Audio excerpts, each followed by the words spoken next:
Once again, I'd just like to thank you all for joining us for our Primary Sources and Teaching Online webinar series. Again, brought to you by the TPS Western Region and the TPS Teachers Network. And we will hand it over to Michelle and Laura for part 2. All right, so we're going to start in with Adobe Spark really quickly. We love Adobe. There are people that have been using Adobe for a long time in lots of different contexts. And I have to be very transparent. I loved Adobe, but could never afford Adobe, especially when it went to a month-to-month subscription price. But what I love is that Adobe Spark has given the power of creation to the hands of teachers and students through the Spark suite of tools. And those are free. There is a premium subscription, and we've got a bonus for you tonight that'll talk about that. But to be honest, those Spark tools are free. They are web-based to let you know they are accessible through a Google address to go into. You can use a personal one as well, and they are based on the web. It's a free cloud-based tool. It allows templates. It puts together, honestly, what probably 5 or 6 other social media tools were doing, and they all put it into one place. And so if you're familiar with Animoto or what used to be Glogster or what could be Easily or Infogram, Adobe Spark took the rug out from under them and put everything in the Adobe Spark suite. So let's talk about it and how the ARS connects to it. And then we're going to go live. We're actually going to show you what to do with it. So lots of options, way more than that's on this page. I have given a few that are student created along with an overview video. The video tool in Adobe Spark takes a little more time than some of the others, but these are some of the things that students have done, including a poster with a template, also presentations, which we're going to model tonight for you, infographics, one-page statements, which actually fall under social media posts, and then also collages. If you ever wanted to put a collage together easy, this is it.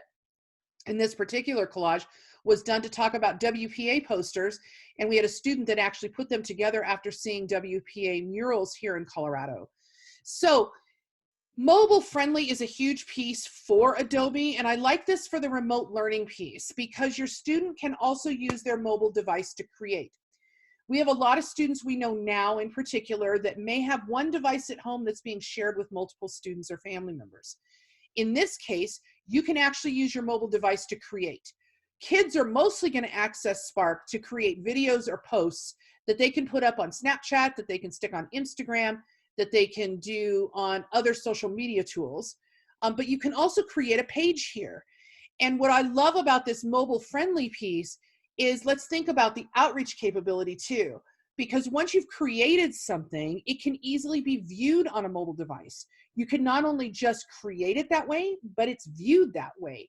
And we're going to talk about that when we get to the bottom a little bit of our presentation and talk about how some students are connecting with their communities to give mobile-friendly device projects as a way to highlight the history and the places that are important to them in their community. Now, this is mostly drag and drop. Upload a photo, drop in your text. This is what makes Adobe powerful with the ARS. If you have completed the ARS, I guarantee you, if you have a 6th, 7th, or 8th grader, and frankly, probably a 4th grader in front of you, they can put an Adobe Spark together in about a half hour max if they've got everything else written. And we're going to show you how to do it. So here we go. So let's go and look through some annotated resource set connections. We're going to walk you through and then we're going to go live. So we're actually going to talk about how each of those pieces we just talked about in the ARS ties to a presentation, which is a page. When you go to the Adobe dashboard, it's going to show you that. So let's look. This is what your dashboard is going to look like, and you can see that there are a whole pile of buttons right here. In addition, there are templates below. When you first go to your page, it says, tell your story. That's really what Adobe Spark is about. It's about sharing stories. It's about sharing your world. It's about sharing your experience, your understandings, and your reflections. And it gives you the tools to do that.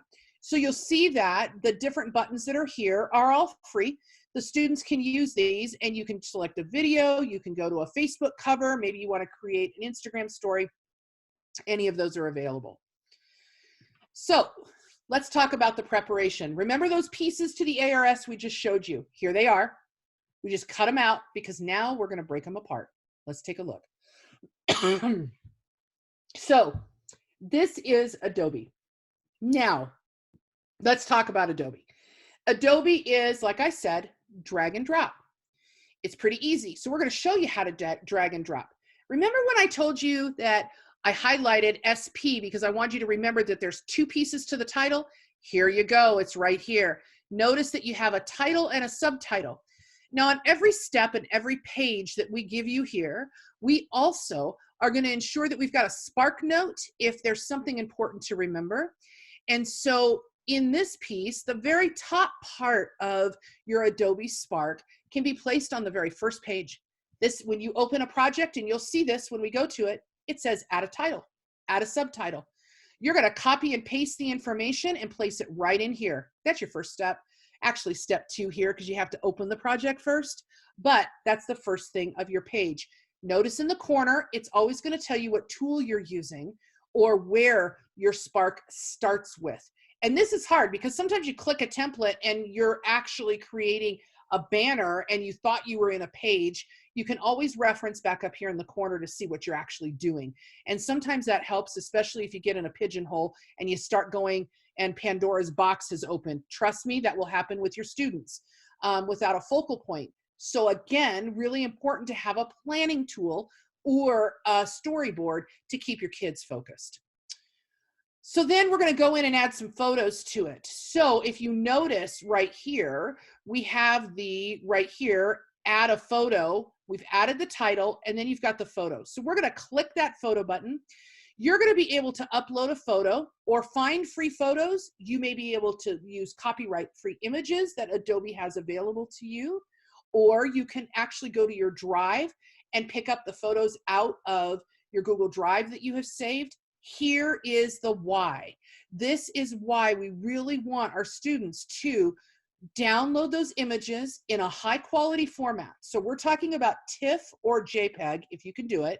Now, PNGs work, GIFs work, but I'm going to say higher quality, better presentation because it won't be pixelated later. And we'll talk about one piece with that towards the end of this. But download those images, put them in a drive folder because then you don't have to go back and forth on your links and search. You just add them from your Google Drive folder right there. And it's there for you. All right, you're going to build out your presentation. So you're going to scroll down on your Adobe and you're going to get a bar that looks like this, and you can choose all of these different things to do in your presentation. You can add photos, text, you can make a button, add video. I could go across the whole thing, but I'd like to suggest that one thing you might want to consider is this glide show. The glide show is exceptionally mobile friendly, and if you are having kids that are using devices as well as computers for presentation purposes, especially if you're sharing them with parents, the glide show is interactive. It looks professional. And I'm going to be honest, you can do a $10,000 job in glide show with your students that you would pay a consultant to do in the field. And I know this because my students have done it. They volunteered to do presentations rather than hiring a consultant to do it. And they did it on a very volunteer basis. And the money didn't come from a $10,000 grant, yet it looks like it. And that's because the photo grid, the glide show, and the split layout in Adobe Spark all look very professional. Yeah. So let's go to the context. You're going to start with an image and your titles, and then you're going to put in some context paragraph. We're going to add that summary paragraph. We're just going to cut and paste it and add it in. We're going to show you how to do that in just a few minutes. And then you're going to think about that glide show. This is what a glide show looks like. You'll see your image behind on your device, whether that's a computer or your mobile device. And then you will see your captions right here. And that's the glide show button. Really easy, really simple to do. We're going to show you how to do that. You're going to go in and add your primary sources. This is where your text comes in, maybe your quotations. Maybe it's a piece of video from the Edison collections, or a piece of video that's showing Teddy Roosevelt in Denver. I don't know, it depends on what your topic is. But the bottom line is these are the images that we've placed in the ARS. We're going to add them as photos, text, or video or buttons right here. Now, here's where the ARS has your caption piece. There's a reason we have kids write captions, and that's because in the glide show, these are your captions. So on top of your primary sources, this is going to move across your captions, and it's going to go, or excuse me, your photos, and the captions are going to move right across each other, and you're going to add those in. That's why it's important to have them in this section of your ARS, because you can copy and paste them right into Adobe Spark without hesitation. And why would you retype something if you've already typed it in an ARS? So this is a very simple way to also talk about that skill of working smarter, not harder with your students, being thoughtful, checking your grammar and your spelling on your ARS so that when you go to make a professional presentation, everything looks well here and you're not retyping everything with mistakes. You've also had a chance to have it peer edited, maybe it's been an assignment and turned in. I mean, this has gone through the editing process before you ever hit. Absolutely. Yeah. And that's really critical. So the other piece right here is really buttons. And you know, my students don't use a lot of those buttons. They do some of it, but I like to talk about buttons because of this resource link right here. This is the box that's on the ARS that has the resource link. You can actually take that URL, hit this little button symbol, and it will pop a horizontal button right here onto your glide show. And when you click it, it will take you out to the original source. This is a great way to connect students to other sites as well. A National Park Service site, maybe it is a register site, or the State Historical Society, or maybe it is a scientific piece. You're talking about astronomy and you've got a presentation about that. This can take you to the NASA site. So think about how you can use buttons as well, but bottom line, it comes right out of the ARS again with using the URL. Now, this is that now component, that one that I said, you know, is part 6, whether you want to use just the works cited or whether you kind of want to make it 6, 7 and use that then and now. Here, we asked students to really talk about what the site was today. And so they actually went in and did that. As a side note, this is the split view layout that you can do. You can do this alone without Glide Show, or you can put it in with Glide. The picture can be on either side. You can look at text and the photo together. And the split view looks up and down vertically if you're using a mobile device. If your phone is vertical, you'll see it vertical. If it is horizontal, you'll see it just like you do here. But this box right here, this place today, is what we had students place in here. So that's the connection with the ARS. And then here we go back to Laura's put in that crap test and that rad cab and those works cited. And within our presentations, we've got them right here. We've looked at it, we've done it, and there it is. So that's the basis for what you're going to do with a presentation. You can then share it.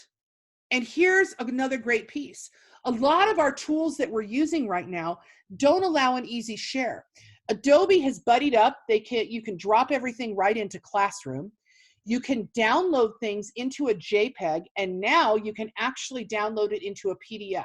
Warning, the PDF piece is in beta format right now. And I have found that using the PDF, you must use the TIFF or the highest quality image because it will look a bit pixelated.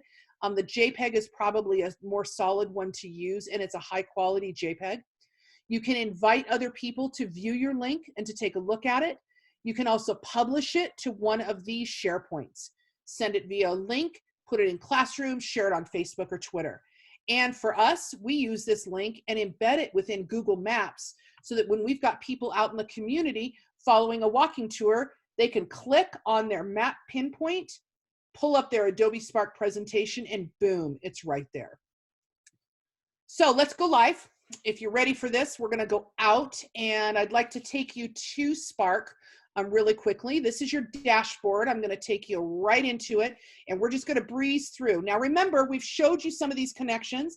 This is very simple to do, but I want to just walk you through briefly. So I'm going to take a look right here, and for me, I'm going to use the presentation. This is what we've modeled with the ARS. On my screen, I have the Stanley Hotel ARS that Laura and I wrote together, and it's pulled up right here. This is actually from the Colorado Encyclopedia Project, and we have used this and created it. It's up online in the encyclopedia, but for us right here, we're going to now go down in, and we are going to show you how to build this. So I'm going to click on presentation, And here comes my dashboard. So as you can see, just as in the slideshow, we showed you right here, you've got to add a title. So I'm going to go in and add a title. Now, notice right off the bat that a child is going to do this. Your student's going to do it. There's a grammatical error. T is capitalized. If I am up in here, I can actually just copy this right here and take the copy and go back in, whoops, and go back in, and instead of typing it, just paste it, and look, no mistakes. This is one of the beauties of the the connection to the ARS, is that, as Laura said, it's already peer reviewed. It's already done right there. Now I'm going to add a subtitle. I'm going to put landmark, not just a hotel. Now, for you guys who know, the Stanley Hotel has lots of history, haunted and not, movie and not, for those of you who are Shining fans, but it also is a national landmark. And this is the very first part of my page. And I am now going to say, okay, I need something behind this. And you'll notice that there's a plus button right here. If I click that plus button, there is a photo here. I can go in and add a photo. And I'm going to upload it for this time around. And I'm going to go to my desktop because, just as I mentioned before, I downloaded my Stanley Hotel images so that I could pull up an image that I could use. So I'm going to do that right now. And there's my historic image from the Library of Congress. You'll notice that my title and everything is here. And I can just scroll down right here. When I scroll down, this is where you start to build your story. Now, you can choose just to add photos and text and buttons, but I want to show you the Glide Show feature. So I'm going to click on Glide Show, and I'm going to bring it up, and it's going to ask right off the bat, add a few background photos. So I'm going to add some. I'm going to go in and upload some photos, and I'm just going to choose a couple, and I'm going to choose another one. There's a Stanley Park hostess. And you'll see that they just go back to back right here. Let's do one more. I'm going to do a billboard about, now these are random. In my ARS, I would actually have them in some type of order. And it's really important to talk to kids about that. As they're building their ARS, they want to be able to tell a story. So they might want to tell a story and order the things that are in their ARS in the order that they would put it in their Spark. That doesn't work for all kids. The creative part of this means that they may have to go back and actually rearrange some things, and that's pretty easy to do. You can drag and drop here. So now that I have my photos, I'm going to just scroll down, and you'll notice that I can move a photo up, I can move it down, I can change things around as much as I would like, and that's really easy to do. So now I'm going to come right here, and what I want to do is I want to talk to you about the photos. It's really important to think about your photos and how you want to arrange them, but also think about the quality of them so that they're not pixelated. These are going to be zoomed in. You're going to go in and out of them because of the Glide Show. And when you look at that Glide Show piece, you want something that provides some interest. And so that's really important to think about, is how are you going to provide those interest pieces? Do you have lots of people? Do you have just one person? This actually was a worker there. To be honest with you, I would love to know how she was a waitress or a hostess or whatever she was doing. She's dressed very nicely. Look at the pearls. I would like to know the story behind her. Here is the Stanley Park Hotel and Chalet. We know it as the Stanley Park Hotel here. Now today they have the chalets again. And I want to show you another piece. Let's look at these Find the Free Photos. This is a gold mine. If you click on it, you can look at lots of different things, but let's see if it's got Stanley Park in there. So I'm going to type in Stanley Park Hotel.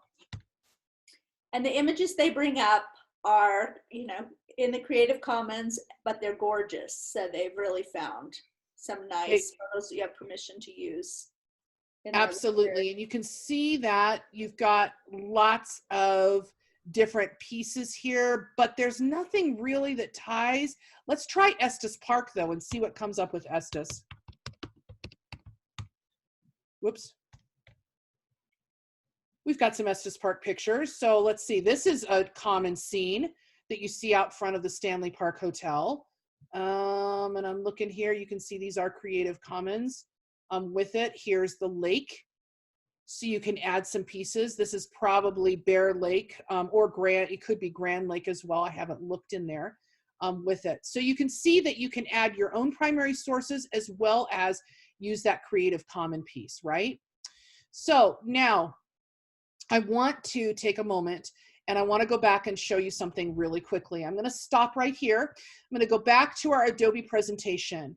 And what I really wanted to do is talk about this citation piece for just a second. The citation piece can go at the very bottom of it and you can add that in. You can also put your citations within the Adobe structure itself. And so you actually can go into this Adobe structure and use it and put the citations as a glide piece. Understand that if you're going to do that though, people may want to click on it or do something with it. So I would just say that it's probably best served at the end, not at the beginning, if that makes sense. After you've done your glide show, I'm going to hit save. Now let's talk about this for a second. Take a look at the pictures. So here's our picture. Do you see the scrolling box? So this is going to come up. Do you see the scrolling box right here?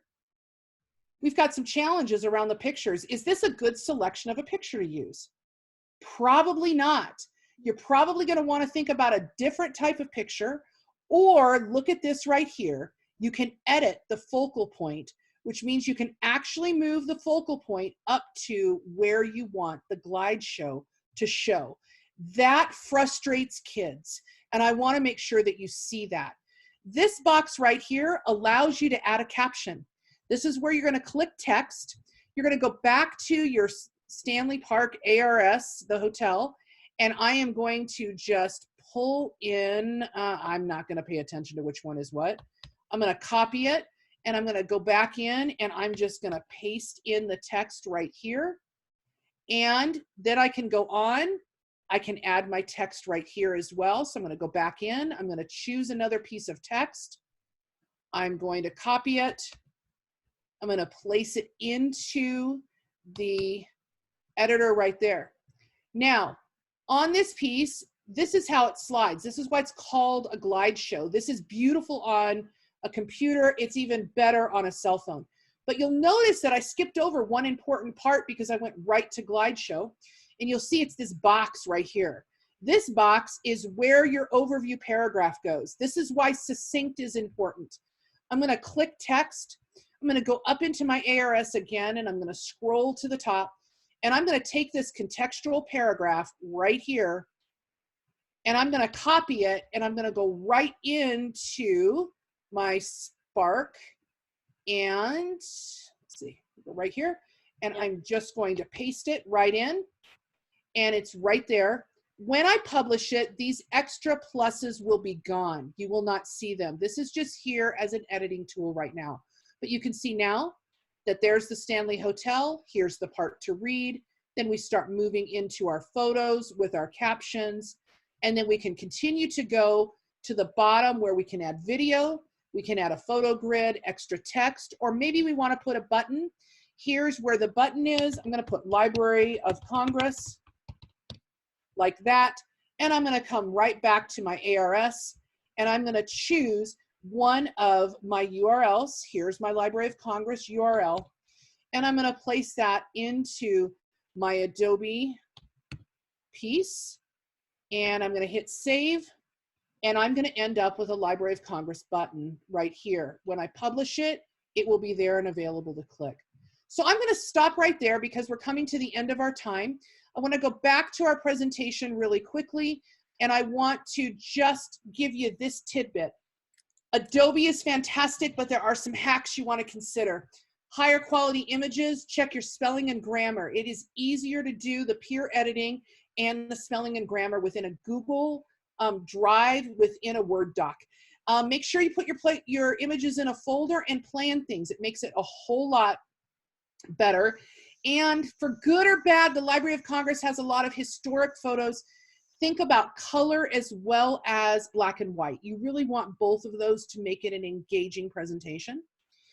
And then finally, I'm going to turn it to this. Thanks to our TPS team and Laura, you've got an Adobe Spark upgrade, which is free for 2 months. You can create your own Spark account, and when it does that, it'll say upgrade for free, and you can go right in. This is part of the the COVID virus piece, but Adobe has not really come out with it stating that you had this upgrade piece. The upgrade for Adobe just now came out today, so you got a really lucky piece with that. And with that, I'm going to ask if there are any questions, and Laura, you want to take over and answer some of those, or I can too? The link is in the chat for the free Adobe account too. Michelle, I would just like you to show 1 or 2 of your Adobe examples really quick so they can just see.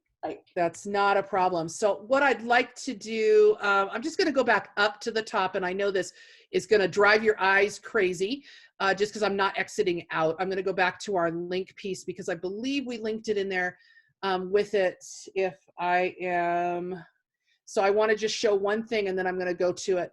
I want to show this Metzger Farm piece. This is an ARS that one of our students did with Metzger Farm. You can see a lot of the information that is here and the primary sources. She is building an Adobe Spark out of this. We had a student that, this same student also did Sand Creek Massacre, and I had her share that with us. So I'd like to go into my account, and I'm going to show that to you right now. I'm going to go back to Adobe Spark, and I'm going to hop into and see if I can get into the Sand Creek Massacre piece while we've got time. And the Adobe Spark pieces, I think, are really critical to understand the outreach component with it, and I think it's really neat to see it. So I'm going to go to my projects. It keeps everything here. My kids share projects with me, so that's why you see a lot of this in here.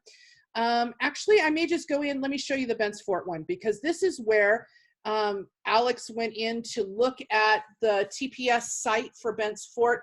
He worked with the TPS team, Bents Fort collection, tweaked some things, changed it as to the needs for Bent Fort, and we put this together. And you can see now, this is Bents Fort right here. Here is a Library of Congress resource along with our captions. Because I'm in edit mode, just because I'm in Adobe right now, that's why you see the pluses here. And here are the pictures. But you get a sense of what happens. Now, this is an interesting challenge. This is a wonderful document. It's a HABS drawing, an architectural drawing, but Alex did not provide a focal point. I would have put the focal point over the map rather than the text, because you lose the significance of this HABS drawing. And that's a critical feedback point that one of the students gave him. And also what one of the rangers said, they said, you know, I'm not interested in all this text. I want to see the actual map. And so that would be something to consider. And so that Bents Fort piece right there just stops right there. We also have another one, and I'll link it into the chat box, but I'm nervous about being close on our time, so I will give you another link to take a look at the Crescent Grange as well. And Laura, are there other questions that we can answer too? No, I think we've answered most of the questions in the chat. Okay, so I am going to go back and thank you for answering the questions. I appreciate, or, you know, to doing that, Laura, and being in. And if you'd like to hang out and ask anything in specific, I do want to say that there is a very rich opportunity to use your primary sources from your collection that you may have collected over time.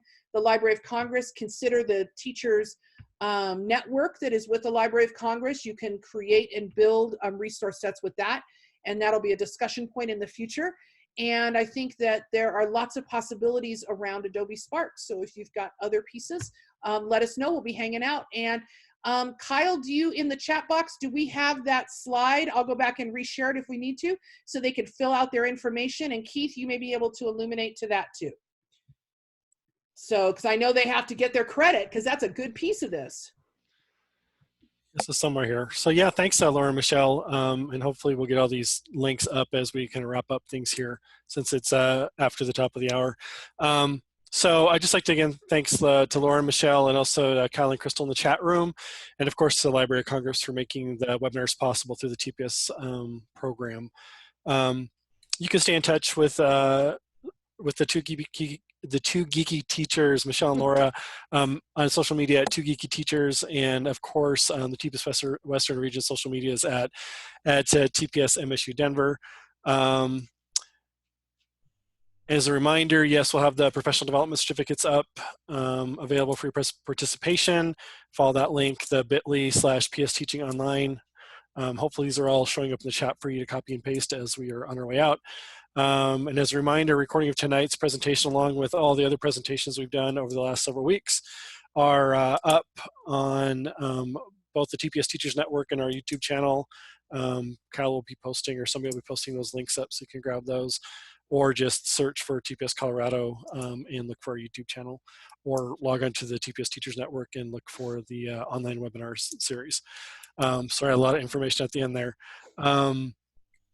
Yes, other than that, that should wrap it up unless there's any other questions in the chat.